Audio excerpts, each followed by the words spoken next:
Yo, Pro Wrestling Podcast listeners, welcome to the show where we don't sing it, we bring it. Help us out and click subscribe to show your support.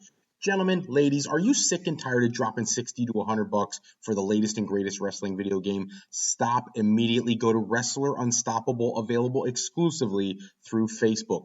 Create your wrestler, sign a contract, get involved in storylines, headline pay-per-views, even build your own corporation from the ground up, all included in Wrestler Unstoppable, available now to all Facebook users, totally free. If you want to become a member of the Pro Wrestling Podcast family and want your name in the shout-outs like my good buddy John down in Texas, then make sure you pop over to our Patreon page at patreon.com/Pro Wrestling Podcast. Sign up today. $15 a month contributors, you get to co-host an episode with myself. $7.50 a month contributors, you get entered into a drawing to also co-host an episode of Going Live. And this month, we're trying to drive the Patreon subscriptions. $1 gets you a shout-out. $5, we may be throwing that up there for the co-hosting an episode with myself. So, hello everybody, welcome to this episode of the Pro Wrestling Podcast. If you've got questions, you've got comments, something you want us to talk about in a future episode, give us a shout. Pro Wrestling Sound Offline 267-642-1160, a talk-to-text service. You talk, it texts it to me. Tell me what you want to hear in a future episode, and I will get that in our upcoming shows. And don't forget to check out our homepage at frowrestling.com. Okay, so in the news this week, several items we're going to jump right into. First, before I go into, the big two promotions, I hate saying it that way, but Impact Wrestling put on what was a fantastic show. Rebellion was top to bottom, nonstop action. Now, here's the thing. I get it. Impact Wrestling is not a major threat to anybody at this point. They don't get anywhere near the attendance that WWE or AEW gets. But what you can't argue with is the quality of the wrestling in Impact Wrestling right now is fantastic. Josh Alexander winning the Impact Wrestling World Championship at Rebellion, defeating Moose, was one of the best matches I've seen all year. And it wasn't the only championship change. There was the X Division championship changed hands. There was a lot of action going on, and they have been really putting together some great shows. And this was one of their first sellouts post-COVID shutdown, and it's a beautiful thing to see. It would be really nice to see Josh Alexander get a long run as the world champion. I don't know if we'll see that or not, because the last time he won the world championship was for like a couple minutes before Moose cashed in a contract and took it from him. But I hope they keep it on him for the foreseeable future. He's earned that opportunity. He is an absolute beast in the ring. He really has that feel, that look, that aura of just, the unstoppable, almost like a Taz-like shoot fighter, and I like that feel. I really do, and I think he is a great representative of Impact Wrestling. Congratulations to Josh Alexander. He deserved the win, and now I'm pulling for them to keep things going with him. Shocking return last night. Several of them, I guess, sort of, kind of, on Raw. Mustafa Ali coming back. That one I never thought I'd see. The way he was putting stuff on social media and complaining about his position in the company, and he waits all this time, comes back. And what's frustrating for me is one of the reasons he left was because of his creative direction. And what I saw last night wasn't all that different from what he was doing before. So what was this? You just took yourself out of the game for the last 6 months over some kind of issue that obviously got resolved because you're back in the ring. Now, I understand his contract doesn't run out until 2024, and maybe that's part of it. He doesn't want to just sit on the sidelines and get rusty waiting for somebody to give him something to do. But, this wasn't a terrible angle. The word is he was originally booked to lose to The Miz, which that would be deeply concerning. I was kind of surprised they talked about his release requests and things like that on Raw, but I'm kind of glad they do get it out there. Don't act like it didn't happen. I loved seeing Asuka return. I think she was totally went into typical Asuka fashion. Her entrance was fantastic. She didn't do too much. There wasn't a ton of conversation. I was cool with that. The show in general, even seeing Kane appear on the show in the limited role that he played, was still used well. I love the Randy Orton appreciation stuff. I really do. I wish they would have done more with it. But I understand you've got certain feuds set up right now, so you can't do too much or you end up shifting who people want to see in the main event. I have no problem seeing Randy in a main event ever, but I'm sure there's some people who are probably tired of him. But top to bottom, a pretty solid show, and I hope that WWE fans, the ratings came in and is one of the lowest ratings since January, which is really a shame. But at the same time, the show itself was not a terrible show. It really wasn't. Top to bottom was actually a pretty good show. So I wonder sometimes where the fandom is. What's the state of wrestling fandom right now? Because when you get a great show like that and then there aren't enough people watching, the perception by those who didn't watch is, well, why would I watch that? It's the same crap every week. Well, it really wasn't. This was actually pretty good, and unfortunately not enough people saw it. Other WWE news, Bray Wyatt, or Wyndham Rotunda, if you want to talk about his real name.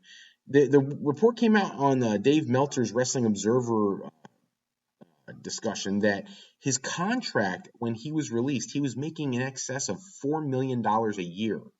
That's a large price tag for a guy, and I know this is not a popular opinion, but I'm just putting it out there.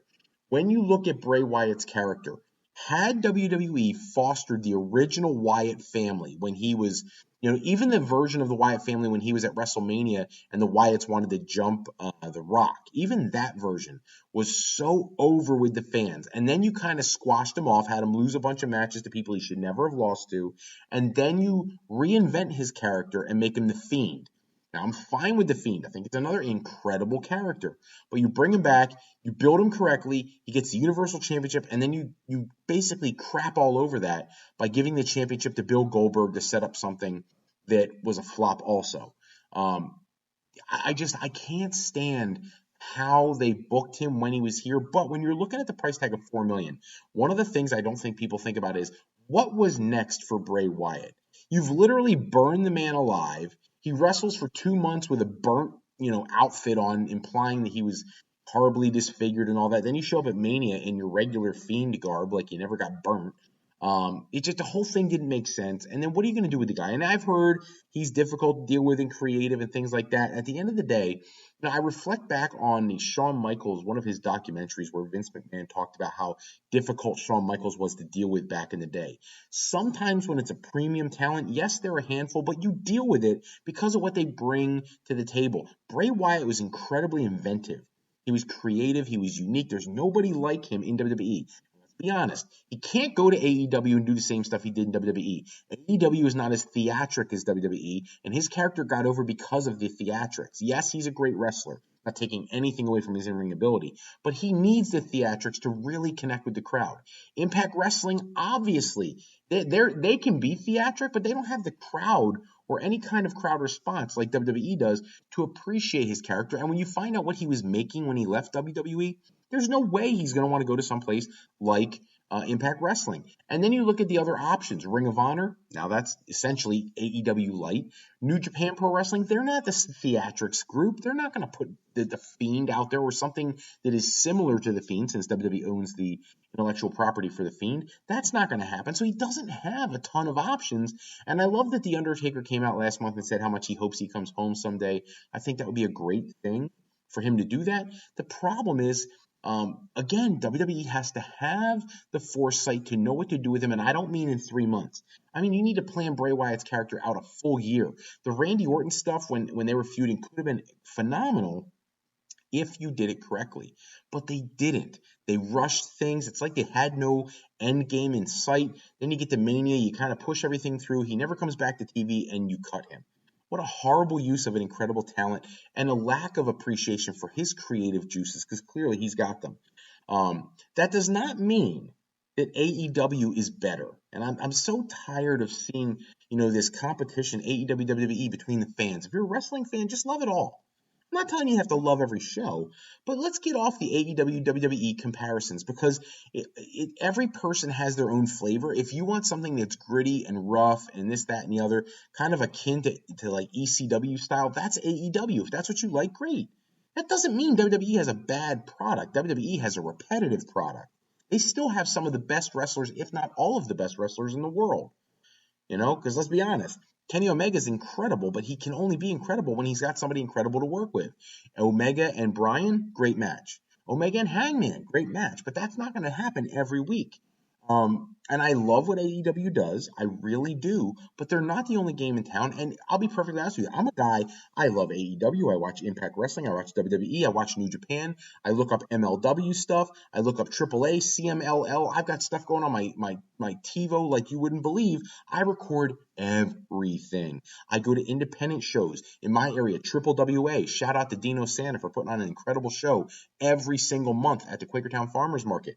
I try to support every kind of wrestling you can think of. I've even watched shows online like the Cotter Pro Wrestling. Check it out if you never have. Go to YouTube and look it up. It's incredible.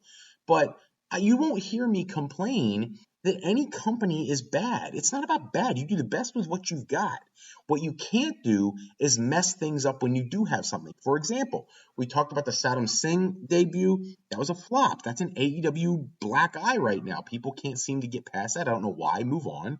And now people complaining about the Hardys being on AEW Dark Elevation. Listen, AEW needs to build an audience. Okay, if putting the Hardys, which Matt Hardy came out and explained why all this came down, it had to do with the taping schedule and the show schedules and wanting to really blow up Dynamite and everything else. And they ended up having their matches put on Dark. I don't care what show they're on. I don't care if it's an internet-only show. I get it. Some people talk about how that's a demotion. You look at it however you want. The only opinion that matters is Matt and Jeff Hardy's opinion about whether they're being buried or misused or anything like that. And it does not sound like that's an issue. I saw some nonsensical report today that Jeff Hardy wants WWE to buy out his contract so he can go back. No, he doesn't. He was miserable there. He said he felt like a ghost and he wasn't being used properly. He doesn't want to go back to that just because he's on Dark one week. That's the most ridiculous thing I've ever seen. That was a report that I saw today. I'm not even going to cite the source because it was really a ridiculous claim. It's clearly just somebody's opinion.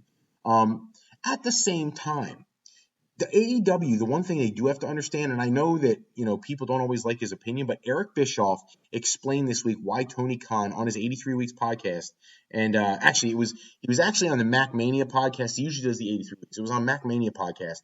He said that he's not going to be invited back to AEW by Tony Khan because of some of his views. And the big view that he really has a tough time with is AEW is not growing. They've hovered around between 800 and 1.1 million viewers, 800,000 and 1.1 million viewers every week since they became a corporation. They have a few weeks where they pop over 1 million and then they drop that down again, 900,000. That's not growing the audience. And with the Discovery Warner merger, you're going to have to convince the Discovery people that your program is worth continuing to keep in a primetime slot on a Wednesday evening. And the only way you do that is to generate revenue and increase viewership.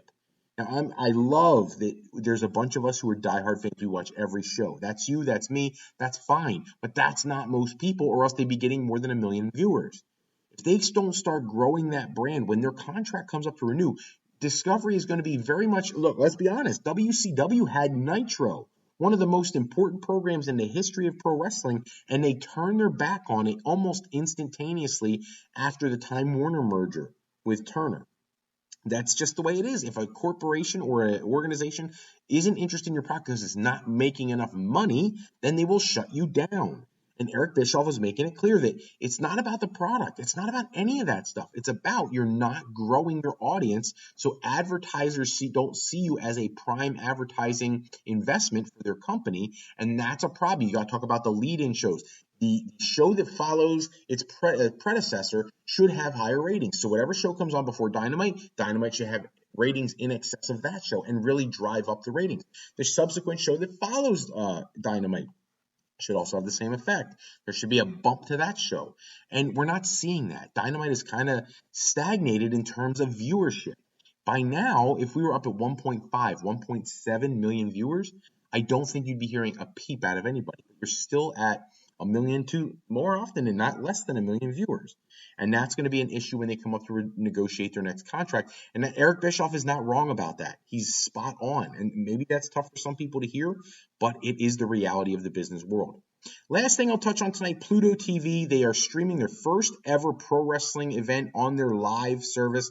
If you've never heard of it before, Pluto TV is an app you can download and stream all sorts of shows for free. And Defy Wrestling, they're partnering with Markout Media, and they announced Tuesday that they have an upcoming event going on Pluto TV. It's going to be called Defy's Wild Ones. It'll be Saturday, April 30th, 11 p.m. Eastern Time, 8 p.m. Pacific. And it's going to be headlined by Jon Moxley versus Filthy Tom Lawler, which is a great opportunity to see a match you've never seen before. Swerve Strickland will be there. Nick Wayne. There's a whole bunch of guys who are typical Defy Wrestling talents that you can check out there. Again, if you're a diehard like me, you watch stuff like this. I will be watching Pluto TV to see how this comes across. I'm excited to see how it works out. And I want all wrestling companies to do well. That's why I don't discriminate against any of them. I'll watch the worst wrestling in the world if I have to, just because it's wrestling. I hope everybody understands that that's how our business that we all love so much grows. We don't just pigeonhole ourselves into one brand and complain about the other one all the time and just stick with that. We can't do that because at some point, talent wants to move back and forth. Like, you can't convince me there's a 0% chance Cody ever goes back to AEW. Of course he may. Seth Rollins could end up in AEW. Jon Moxley could go back. Daniel Bryan definitely could go back. The only one I don't think will go back is CM Punk, but who knows? We'll see. The reality of the situation, and what happens if AEW doesn't get another TV deal and they have to fold? Tony Khan's not going to keep an online-only company going forever. I don't know where it's going to go, but the reality is I hope we just keep supporting wrestling. That's what's important. Give our fans, all the viewers, choices and make the choices as great as they can be so people want to come back week after week after week. Because whether the shows are great or not, WWE does have that. They do have people who show up every single week, no matter what happens. And they have 2 million of them on most weeks. So there's really not a competition right now. They got double the audience. And I hate hearing people talk about the competition. There is no competition. Impact Wrestling used to get 1.1 to 1.3 million people way back when the AJ Styles, Samoa Joes, Kurt Angles, and all those guys were going through there. They used to have higher viewership at Impact Wrestling than we've had on Dynamite ever. And that was every week. And what killed it off? Bad booking. What's going to kill AEW is not going to be bad booking. It's going to be not exposing people to a product that grows the audience. And sometimes you got to look at that and try to find a way around that. And I hope they do that soon. That's all the time we have for this episode. Check back with us next episode where we run down the latest wrestling news and rumors. Special thanks, as always, goes out to bensound.com and purpleplanet.com for producing any music or sound effects we use in our show. Today's podcast sponsored in part by Beazle Games. Bringing a new friend to family game night is easy with sketchy people. Showcase your artistic side in this game by Beazle Games by going to frowrestling.com. Clicking the icon in the middle of the screen today to pick up your copy. If you're looking for your next career move and you're considering college, university life, or you just need some formal training for your next career decision, go to our sister website at frolifeplanning.com for all your higher education needs, as Fro Life Educational Planning is for today, for tomorrow, and for life with Fro Life. Don't forget, it is application season. It is college tour season. If you have a high school junior or senior and you're trying to figure out what you should do in terms of college, give me a shout, frolifeplanning.com. Shoot me a message through the link on the page, and I am more than happy to help you get set up with that and help plan that beautiful next step towards the future. I'm Fred Froelich, better known as Dr. Fro. I want to thank you so much for taking a few moments with us today. Until next time, take care, everybody. Have a great night. Support indie wrestling. Triple WA, shout out to you. Take care, everybody. Have a great night.